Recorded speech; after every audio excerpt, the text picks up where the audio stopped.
ام المومنین حضرت ام حبیبہ رضی اللہ تعالی عنہ، ان کا نام رملہ اور کنیت ام حبیبہ ہے اور کنیت ہی سے مشہور ہے۔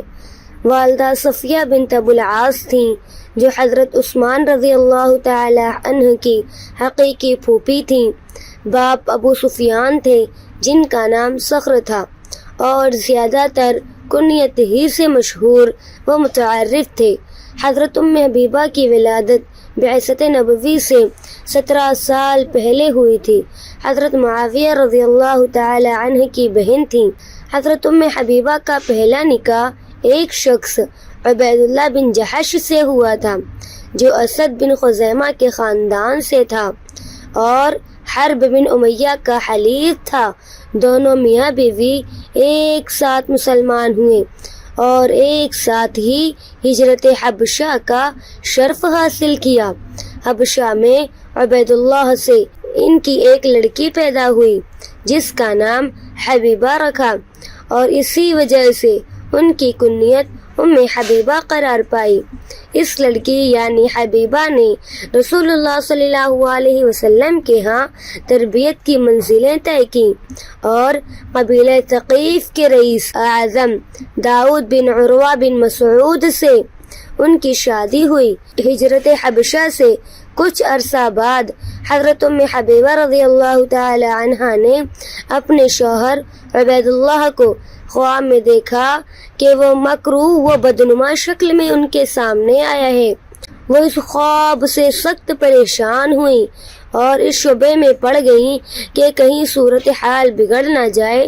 صبح ہوئی تو عبید اللہ نے سنجیدگی سے کہا، ام حبیبہ، میں مذہب کے مسئلے پر کئی روز سے غور کر رہا ہوں۔ نصرانیت سے مجھے کوئی مذہب بہتر معلوم نہیں ہوتا۔ میں نے اسلام تو بلا شبہ قبول کر لیا تھا لیکن اب میں اسے ترک کرتا ہوں اور عیسائیت قبول کرتا ہوں۔ حضرت ام حبیبہ بہت گھبرائیں، عبید اللہ کو سخت ملامت کی اور عیسائیت کے مقابلے میں اسلام کی حقانیت واضح کی اور اپنا خواب بھی بیان کیا، مگر عبید اللہ پر کوئی اثر نہ ہوا۔ اس نے اسلام ترک کر کے عیسائیت قبول کر لی اور عیاشی کی زندگی بسر کرنے لگا۔ وہ مینوشی کا بھی عادی ہو گیا تھا اور آخر اسی حالت میں مر گیا۔ حضرت ام حبیبہ رضی اللہ تعالی عنہا اب حبشہ میں تنہا تھیں اور بیوگی کی مصیبت میں مبتلا تھیں۔ عدت پوری ہوئی تو رسول اللہ صلی اللہ علیہ وسلم نے عمرو بن امیہ کو شاہ حبشہ نجاشی کے پاس ام حبیبہ کے لیے پیغام نکاح دے کر بھیجا۔ پیغام ملتے ہی نجاشی نے اپنی کنیز ابرہہ کو حضرت ام حبیبہ کے پاس بھیجا اور حضرت صلی اللہ علیہ وسلم کا پیغام پہنچایا، ساتھ ہی کہا کہ اگر جواب اس بات میں ہے تو اپنا کوئی وکیل نکاح میں مقرر کر دیجئے تاکہ فوری طور پر یہ تقریب انجام پائے۔ حضرت ام حبیبہ نے اس پیغام کا جواب اس بات میں دیا اور نجاشی کی خادمہ ابرہہ کو چاندی کے 2 کنگن، پاؤں کے 2 چھلے اور ایک نقرئی انگوٹھی بطور تحفہ پیش کی اور خالد بن سعید کو وکیل نکاح مقرر کیا۔ شام کے وقت نجاشی نے وہاں کے مسلمانوں اور حضرت جعفر بن ابو طالب رضی اللہ تعالی عنہ کو دعوت دی اور خود نکاح پڑھایا۔ مہر کی 400 دینار مقرر کیے جو اسی وقت حضرت صلی اللہ علیہ وسلم کی طرف سے خالد بن سعید کو دے دیے گئے۔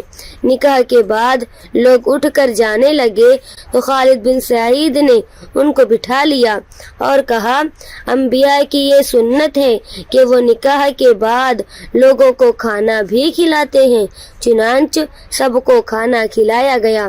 یہ نکاح 6 ہجری کے آخر یا 7 ہجری کے شروع میں ہوا۔ اس وقت حضرت ام حبیبہ رضی اللہ تعالی عنہا کی عمر 36 یا 37 سال کی ہوگی۔ نکاح کے بعد وہ جہاز میں بیٹھ کر مدینہ کو روانہ ہو گئیں اور مدینہ کی بندرگاہ پر جا اتری۔ ان دنوں حضرت صلی اللہ علیہ وسلم خیبر میں قیام فرما تھے۔ تاریخ و سیر کی کتابوں میں مرقوم ہے کہ حضرت ام حبیبہ کا مہر 400 دینار مقرر کیا گیا تھا. یا تو یہ راوی کا سہو ہے، کیونکہ احمد بن حنبل اور علامہ ابن عبد البر وغیرہ نے واضح طور سے لکھا ہے کہ حضرت صلی اللہ علیہ وسلم کی صاحبزادیوں اور ازواج مطہرات کا مہر 400 درہم تھا. حضرت ام حبیبہ کا مہر بھی 400 درہم ہوگا، جو راوی کی غلطی سے 400 دینار لکھا گیا. یا ممکن ہے یہ مہر 400 دینار ہی ہو، کیونکہ یہ مہر حضرت صلی اللہ علیہ وسلم کے بجائے شاہ حبش نجاشی نے مقرر کیا تھا اور اسی نے ادا کیا تھا. صحیحہ کی بعض کتابوں میں مرقوم ہے کہ حضرت ام حبیبہ کے والد ابو سفیان چونکہ زمانہ جاہلیت میں اسلام اور رسول اللہ صلی اللہ علیہ وسلم کے شدید ترین دشمن تھے اور مسلمانوں سے سخت عداوت رکھتے تھے، اس لیے ان کے قبول اسلام کے بعد بعض مسلمان ان کو اچھی نظر سے نہیں دیکھتے تھے اور ان سے متعلق کئی قسم کی باتیں کرتے تھے.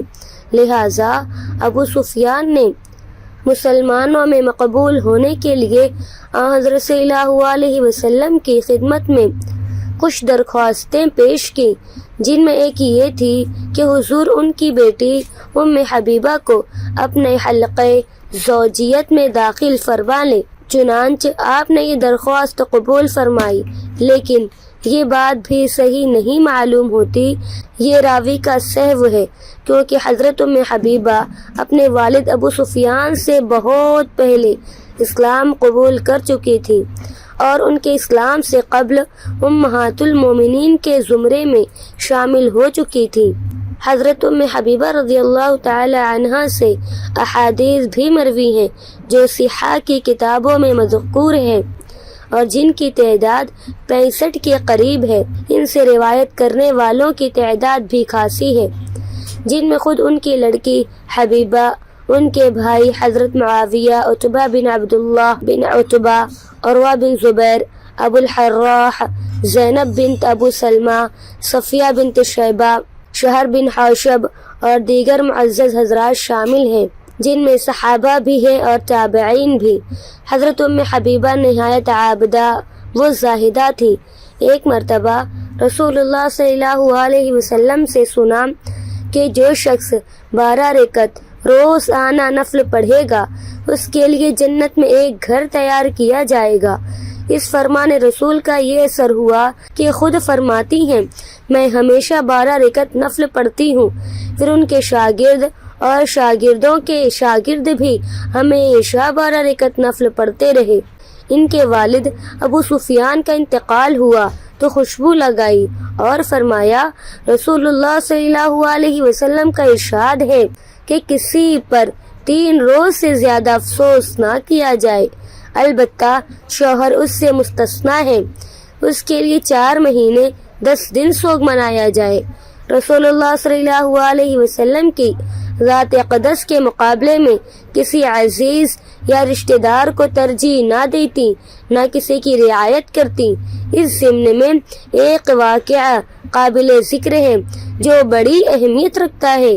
ایک مرتبہ ان کے والد ابو سفیان حالت کفر میں مدینہ منورہ آئے. ان کی آمد کا مقصد رسول اللہ صلی اللہ علیہ وسلم سے ملنا اور میعاد صلح میں توسیع کے بارے میں گفتگو کرنا تھا. وہ مدینہ آئے تو بیٹی کے پاس بھی گئے. حضرت ام حبیبہ کے مکان میں داخل ہوئے تو رسول اللہ صلی اللہ علیہ وسلم کا بستر بچھا ہوا تھا. اس پر بیٹھنے کے لیے آگے بڑھے. حضرت ام حبیبہ جلدی سے اٹھی اور حضرت صلی اللہ علیہ وسلم کا بستر الٹ دیا.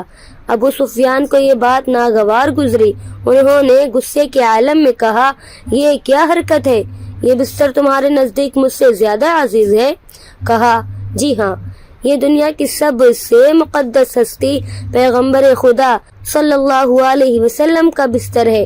اس کو صاف و مطہر رکھنا بھی ضروری ہے. آپ کفر کی آلودگیوں سے ملوث اور شرک کی گمراہیوں میں پھنسے ہوئے ہیں. میرے لیے ممکن نہیں کہ آپ کو رسول اللہ صلی اللہ علیہ وسلم کے بستر پر بیٹھنے کی اجازت دوں؟ آپ بے شک میرے باپ ہیں، لیکن کافر اور مشرک ہونے کی وجہ سے نجس اور غیر طاہر ہیں۔ آپ کا حضرت صلی اللہ علیہ وسلم کے بستر پر بیٹھنا حضرت صلی اللہ علیہ وسلم کے باب میں سوء ادب ہے، جس کا ارتکاب میری موجودگی میں ہرگز نہیں ہو سکتا۔